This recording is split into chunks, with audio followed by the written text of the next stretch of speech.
Calm. One of the internet's greatest gifts is the ability for people worldwide to communicate and share information instantly. For modern generations, we've opted to do that through things like this frog, or this frog, or this frog. While memes were initially described as elements of culture passed from one person to another via non-genetic means, today, I think it's more accurate to define them as cultural elements transmitted through the internet. The latter part is somewhat redundant, since if you're passing memes to someone, you're clearly not passing anything genetically. To really understand how our current memes evolved, we need to trace them back to their origins. Starting with one of the earliest memes from around 35 years ago, LeetSpeak. Back then, people replaced letters with numbers when typing because digital images hadn't been invented yet, leaving us with little else to do. Though it seems harmless, this eventually led to their most recognizable use, like gamer tags such as this, or blog banners like this.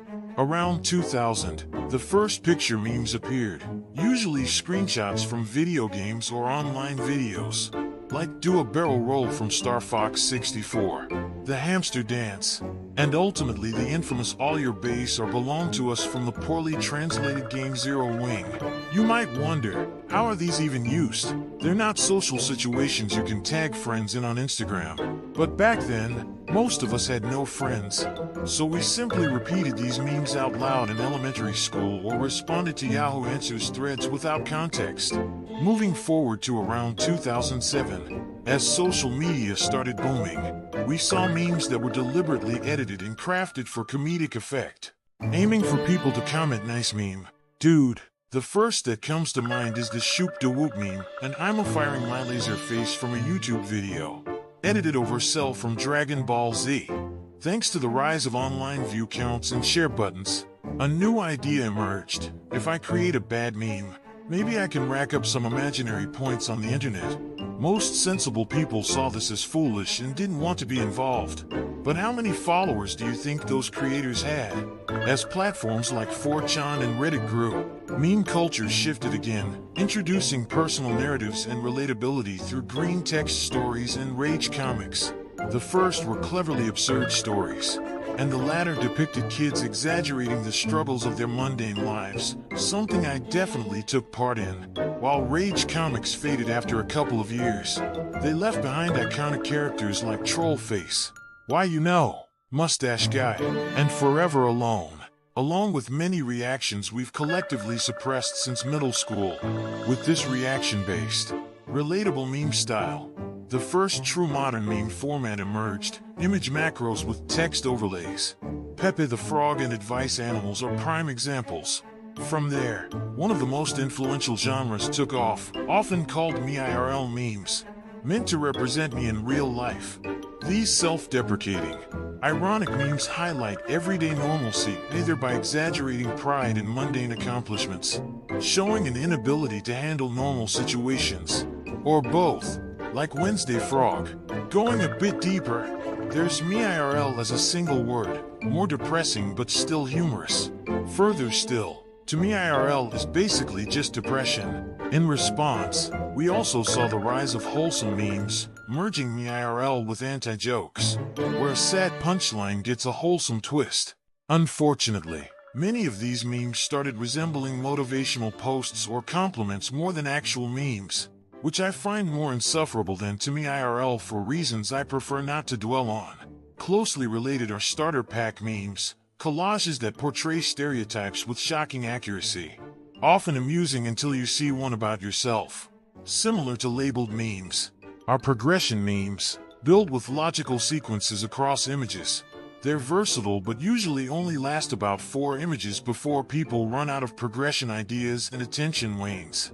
Now, if you're a regular meme viewer, someone who enjoys memes rather than uses them as coping mechanisms, you encounter another genre designed to make you feel good. A prime example is Rare Puppers, a wholesome dog parody of Rare Pepe, which are meme-ified Pepe images. Plus, we have animal gifs with alternating caps and words like doggo, pupper, and other baby talk terms I intellectually despise but can't stop watching because they make me happy.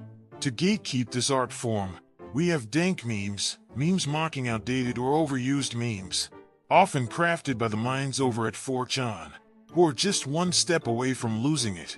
Similarly, there are self-satirizing memes like deep-fried memes, and subreddits like Meme Economy where people buy and sell meme ideas as if they're stocks. If I know anything about internet culture, and I do, memes are much like high art.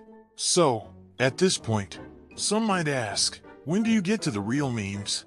Or others might have already opened a new tab to look at rare puppers. I realize that some think I don't understand memes at all, while others are questioning whether they want to see me IRL.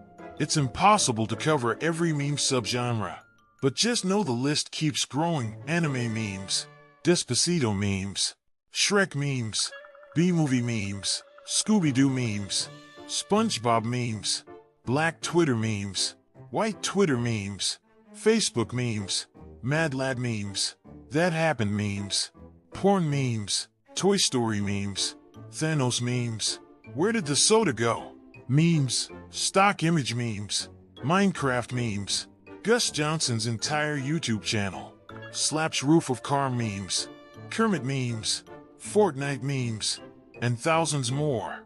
So, the big question remains, with so many memes created and abandoned, where do they originate from?